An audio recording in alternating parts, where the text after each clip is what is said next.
when you're in pain, soothing as a springtime rain, to have a friend right in your corner.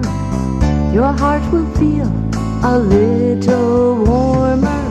Tender loving care, tender loving care. Each warm and friendly touch lets someone know you care so much. Tender loving care, tender loving care.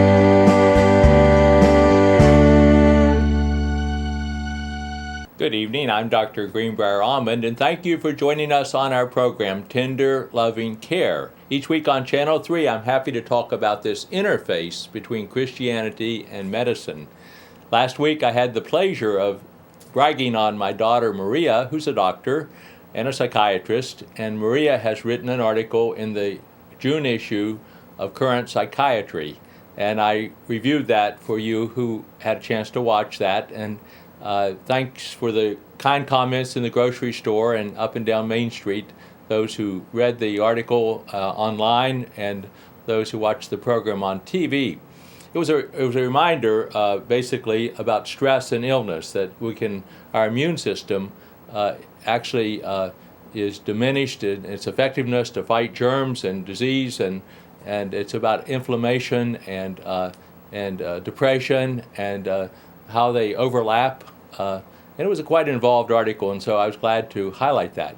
I'd like to keep that theme going this week a little bit more, but turn to Jesus, the great physician, and look at some scripture in Luke. Dr. Luke, a physician who wrote the book of Luke and the book of Acts in the Bible, and he is writing from the standpoint of a physician, trying to highlight what Jesus is saying as a physician. And so it's apropos to a program like ours, where we talk about this interface between Christianity and medicine. And so Luke is talking about the need for what is essential: vacation, family time, quiet time, what is essential for your health and for your soul. Your health is your body, your mind, and your soul. So let's look at this scripture today. And if this intrigues you, I happen to be the Sunday school teacher this coming week at the First United Methodist Church for one of the adult classes, and we're going to explore this for an hour or more, and different scriptures, not just this Luke scripture, but I think it's an important summer theme. And likewise, of course, many of you all will be on vacation. You may be getting 2 weeks or 3 weeks off, and that's a good thing. Doctors have found that a day here, a day there just does not do it, as far as reviving our spirits, our energy, and getting us ready for the fall schedule that's coming and all the things that will happen when the school year begins. We need more than 2 weeks. We probably need 3 weeks in a row of relaxation to restore ourselves. Many people, the tradition is, takes off the month of August. And so you may not find that possible to do, but that in the old days was the tradition. And that's not a bad idea either, just to be gone and relaxing in August.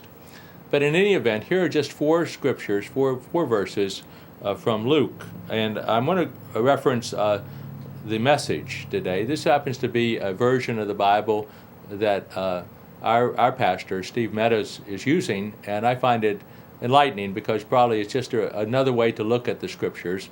And of course, the King James Version is a standard, but listen to this. This is Mary and Martha, about Mary and Martha, two sisters.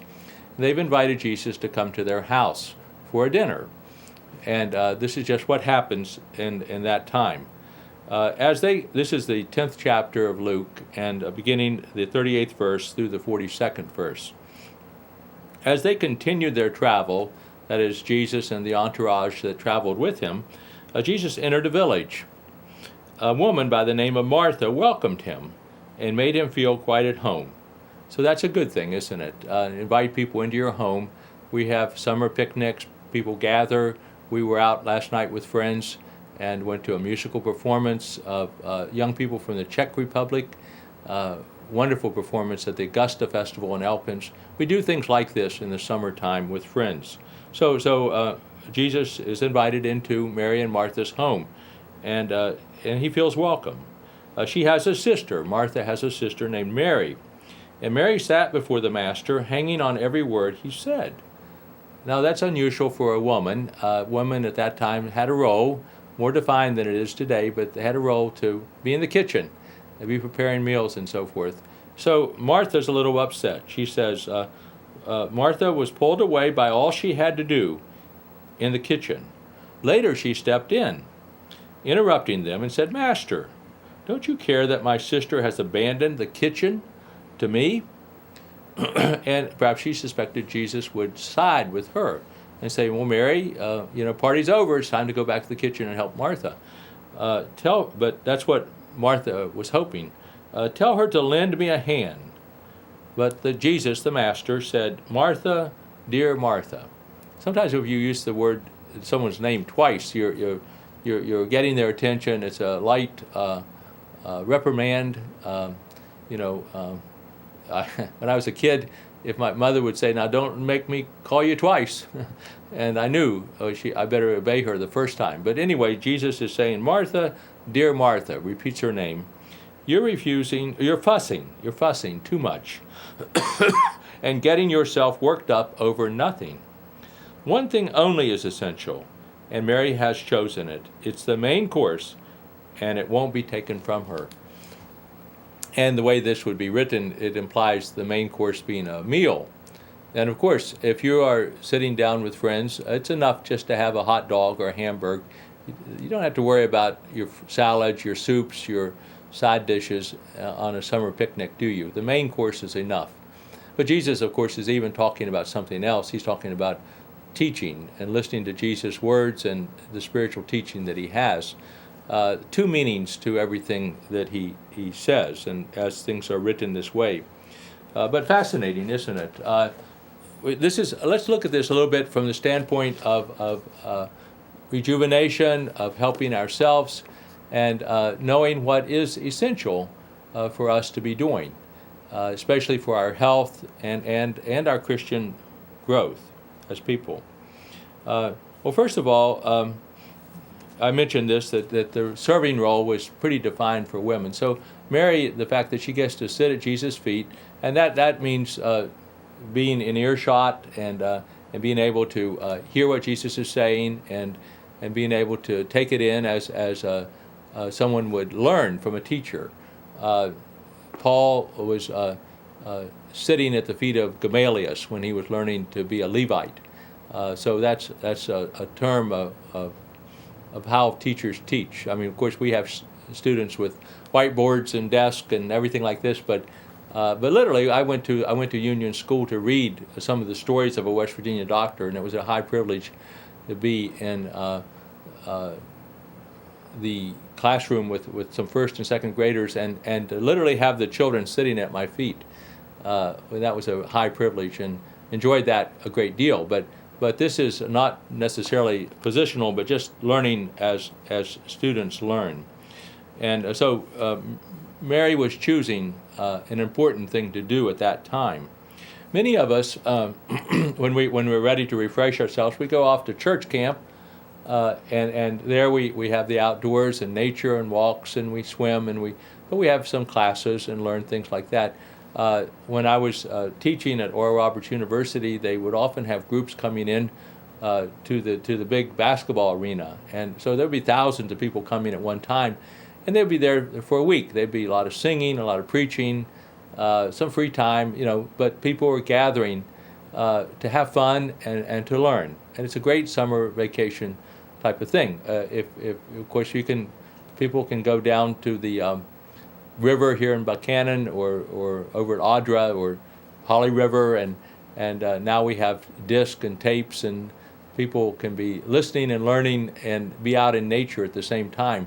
And I think the gist of it is that is the one thing that's essential that Jesus is recognizing at this point. And then he goes on to talk about being distracted and anxious. The reason that we want to take a vacation is that if we do too much too long, we spin our wheels. Anyone who's been stuck in the mud knows what that is all about, or stuck in the snow. Spinning your wheels, you could be using a lot of energy but not going anyplace. And so the longer we work, the more we're less productive.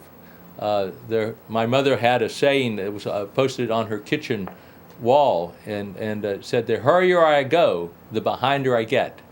The hurrier I go, the behinder I get." And a reminder that we can easily be distracted, we can be anxious if we keep doing things and we get ahead of ourselves. So it's important to prioritize and sometimes let go of certain things in order to restore ourselves. We can be distracted by our many tasks, Dr. Luke is saying. And there's wisdom to how he diagnosed that, and he gives the cure. He gives the cure just watching what Jesus says. So there's a harried demeanor that Jesus is seeing in Martha. And he's saying, "Martha, Martha, slow down, take it easy." Now, there's a point here that we might want to say, because I'm a member of a church and other organizations, but in a church, sometimes someone will say, "Well, teaching is more important than, or just as important as preaching, or preaching is more important than teaching, and then teaching is more important than working in the kitchen," and and a task may be assigned in various ways, but we can't really say that. The eye, the ear are both important. One is not more important than the other. The hand is important. The foot is important. We can't say one is more important than the other. We don't want to talk like that. But we do want to slow down and take it all in. And sometimes working in the kitchen is not the most important thing. We need to let go of things like that sometimes. But the way Jesus says, "Martha, dear Martha," he is expressing a term of endearment, and he's being gentle in his chastisement of her. And we need good friends. If I'm reaching you tonight on a TV, and you consider that a friendly advice to slow down and relax and take a summer vacation, to rejuvenate yourself, then so be it. It's not an order. It's not a chastisement. There's no penalty. But I would say, if you're like most of us, you're being drawn away by the cares of the world, what's on TV, latest news, your negative balance in your checkbook, whatever it is, you're being drawn away from what may be more important to your long-term health. There's causes for anxiety, but we can't solve everything. We can only worry about those things that we can change. Now, Dr. Luke also says that as Jesus goes on to teach in a couple chapters away, when he looks at the flowers in the field, and he says, "Do not worry about your life, what you will eat, or about your body, what you wear." And then he looks at the flowers and he says, "Look at those flowers. They neither sow, they don't reap." And yet Solomon, in all his glory, all the clothes he had and all the wealth he had, was not dressed up, was not arrayed like those flowers. And Jesus is teaching that just a few chapters away from the 10th chapter and the 12th chapter, talking again about what's important and how to relax. And we need to have a different posture, if you will, about how we approach things. Further down, not very far away, Jesus is also teaching about the Lord's Prayer. I think in the 11th chapter, he's talking about the Lord's Prayer. And so there, we just need day by day what we need to eat. So that's a further clarification about what is on Jesus' mind at this time as he's going from village to village. Now, the essence of what's important, there's wisdom to be in doing what is most important. And I suspect it has to do with the time of life that you're in. My wife and I are retired from active medical practice, so that's no longer a front burner issue for us. But we have children who are active in their profession. Our daughter is a doctor, our son is an attorney, and they're very, very active in that. But they also are very, very active as parents, and we can help them out as grandparents with the child rearing, and that's important. That becomes important a very important role for us. And anyone who has grandchildren should treasure that time with the next generation to teach them and encourage them, and then they can grow up strong and healthy too. So we have a task that we do sometimes at a certain time of our life, but again, there still comes a summertime when we want to let things go and only do that which is important. That is what is needful. So let's talk a little bit about discernment. Discernment is a form of wisdom. How do you discern what you should be doing? When you woke up today, how did you decide what your tasks are today that are important? If you were driven by debt, and I'm not, if we've assumed debt, we have to be responsible for the debt. We have to figure out a way to pay down our debts and pay our obligations and all of those things, and we're caught up in that as a society. But we need to have a goal as to get out of debt someday, or have a savings account, or we need to have a discernment not to dig the hole deeper. If you found yourself in a hole, the first thing is to not dig the hole deeper. And so there's a discernment is the wisdom about how we decide to get our task in order. There's different things that are important. Hospitality, I mentioned, is important. In the early church, people gave all their belongings to the church, and then they ate all their meals at the church. And so the early disciples were serving foods and they were teaching at the same time. They held everything in common. That worked for them. Communal living doesn't really work the way we live it nowadays, but there have been family farms. You go throughout Upshur County. I certainly have made house calls with Dad over the years where the grandparents, the aunts, the uncles, the children, the grandchildren, there are many people living there in a big old farmhouse on a big farm, hundreds of acres, and they were communally living, and they were making it work. So family units have done that traditionally. Some people do that in other ways. If you were in the military for a while, you lived with your unit, and that worked. If you are a college student, you live in a dorm, and you live together, on a campus, and so that works. So we have different ways that we can live, and there's hospitality rules and rules of living in whatever system you get into. I like what the parish house does. This is about hospitality now. Using the term neighbor, that we want to be good neighbors. We want to help out our neighbor. And so that's another way to look at it too, isn't it? And we understand that here in Appalachia, that we can be friendly to one another and check in on each other as good neighbors. And so that's another form of hospitality. Well, finally, let me say that I mentioned this in the 11th chapter is where Jesus begins to talk about the Lord's Prayer and give us each day our daily bread. And so we need to be trusting God that is going to happen to us. Now I want to go because this was a one or two pieces of a Sunday school lesson, a good summer type lesson. And if you're looking for a discussion about these things, come down to the First United Methodist Church at 9:30 on Sunday. I'll be the teacher at one of the adult classes. We're going to be talking about some of these verses in more depth. But I want to go to the Old Testament, Amos, and talk about ripe fruit, because that also is something that happens in the summer. I'm very pleased to be going to the farmer's market. I hope that you're going over there. I believe it's open 3 days a week, if not 4. But anyway, it's open several times a week. The hours are posted. And I tend to go on Saturday morning and find out what's ripe and buy some stuff. And it's great. It's great to have summer fruit, summer vegetables, and to be able to do that here and support our neighbors in their project. So this is a summer lesson. God and Amos are having a conversation. Amos is the prophet in the Old Testament, and he's speaking for God in some cases, but he's teaching some lessons vital. Again, I'll use the Message in just a couple verses of this. My master God showed me this vision. Amos says. A bowl of fresh fruit. He said, "What do you see, Amos?" And I said, "A bowl of fresh fruit, fresh ripe fruit." And God said, "Right. So I'm calling it quits with my people Israel. I'm no longer acting as if everything is just fine." He said, "The world singers will wail when it happens. My master God said so."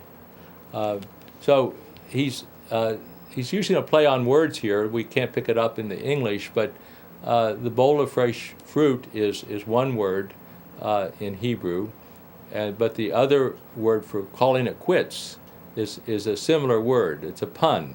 It's a pun. Like, I wouldn't put a dog out on a night like this. I wouldn't put a night out on a dog like this.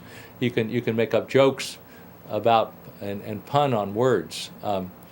But these are two words that begin with Q, and one is fresh fruit and one is quits. And so God is actually saying here, as you get into this, is that we have to know when the fruit is fresh and when it's rotten. And he's asking the people of Israel to be true to their promise, and if you will, to be fresh fruit and not to be rotten fruit, not to be selfish, not to ignore their neighbor. So listen to this, you who walk all over the weak. In other words, he's wanting people to be kind to those who are weaker. Those who treat poor people as less than nothing. Again, not to ignore the poor. God is teaching. To say, when's my next paycheck coming so I can go out and live it up? And God is saying, no, don't say that. Say, how can I use then part of my paycheck, tithe, for the church? How can I help my neighbor? How can I save some? Forget about living it up and spending every dime. And he says, and don't exploit the poor. If someone's working for you, pay them an honest day's wage for an honest day's work. That's the way we were taught when I was growing up, that phrase. But Amos is reminding the people about that and saying, don't get away from these practices that make us have fresh fruit and not rotten fruit. And then it says, don't be arrogant. It's easy to be proudful, have pride, or to be arrogant sometimes. If everything's going well, then we don't want to say that we did it all. That we have neighbors helping neighbors, God helping us all. Amos is, as a prophet, saying there's a judgment day coming. Watch out. And then parties will turn into funerals. People will be destitute, walking in rags. The eyes will be sunken. I mean, in other words, people on a judgment day, some people will be winners and some people will be losers, and there are a lot of people who will be surprised. It's a reminder here that we need to be true to what God has taught us in the beginning. So the other part of the summer message here, I think, is playing out, at least for me, in the court case in Florida, the young black man who was killed, and the Hispanic man who is charged has been found innocent of actually premeditated murder. But there's a Florida law that says you can stand your ground or defend yourself if you're attacked, and apparently that applied to Zimmerman. But there's a larger question in the sense of community, that here's two groups of people who don't trust each other, don't feel good about each other, and the community in Florida was preparing for the verdict, whichever way it went, and saying, let's all get along. Let's raise our hands.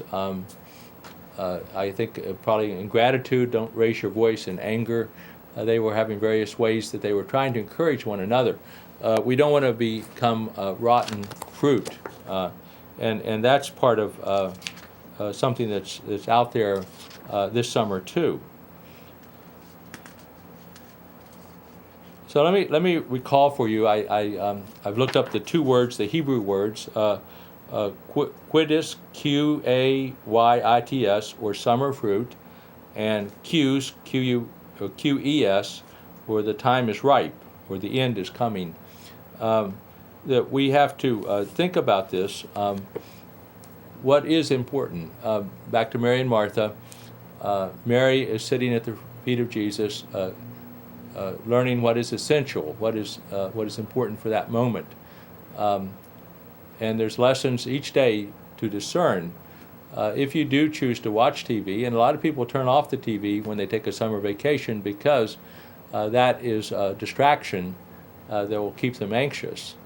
We actually lost our Suddenlink for a day in Buchanan on Sunday, and I know that a lot of people missed it. They thought it was pathetic that they were having a hard time staying away from it, and maybe that is true. That but we who voluntarily turn it off and stay out of doors, play with our children, our grandchildren, garden, take long walks, things like this, we'll find ourselves honing in on what is essential. And if you look around, you'll see that there have been people who around us who are hurting. Who, if you are without food, for example, I know that the United Methodist Men, a group I'm a part of, has planted 70-some tomatoes. These tomatoes are getting ripe. They're at the parish house here in Buchanan. Then the parish house will be distributing those to people in need at the right time when they're ripe. We planted several rows of peas. The peas are coming along nicely. There are other fruits and vegetables that have been planted. People will be sharing those. Those are fresh fruits, neighbor helping neighbor. The people who are hungry, who are less fortunate. In other words, from a prophet standpoint, good, not greed. Good, not greed. This is something to think about. If you see in the next week or two corruption in some way, use your discernment, of course, but to call someone's attention to it and say, that's not fair, can't we do better? Can't we get along? What about generosity? What about just giving something away if someone has a need? I'm partly Irish. I like this saying I've heard from my youth. If you have something, don't hold on to it with your fist closed around it. Hold on to it with your hand open. This is how I was taught to feed sugar to a horse, so the horse would not bite my fingers. Just hold the sugar in my hand open flat. The horse comes and eats it out of my hand. It's a wonderful feeling growing up. But anyway, if someone else needs something that you have, there it is. You just hand it to them, and they are able to take it from you, and you freely give it, and you win and they win. So good and not greed. Well, many summer lessons. I hope that you are going to get a vacation. You're going to take time for yourself. And do that which is essential for yourself, and that 2 or 3 weeks from now you'll come back and be restored and ready for all the school activities and all the work activities that will be before us. Until the next time, this is Dr. Greenbrier-Allman thanking you for joining us on our program, Tender Loving Care. Special thanks to Channel 3 for this opportunity to come your way each week. And if you're looking for a Sunday school class that might be slightly unusual for you, I'll be a teacher down at the First United Methodist Church this Sunday, one of the adult classes. Maybe I'll see you there. Stories of a West Virginia Doctor, written by Dr. Harold D. Allman. A collection of 55 short stories about his experience as a small-town doctor in central West Virginia. And Tender Loving Care, Stories from a West Virginia Doctor, Volume 2, written by Dr. Greenbrier-Allman, using videotapes to write 70 additional stories of his father's very colorful life as a small-town doctor. They can be found for purchase at Amazon.com and most local bookstores. Tune into Channel 3 Buchanan for Tender Loving Care with Dr. Greenbrier-Allman, where he talks about the connection between Christianity and medicine.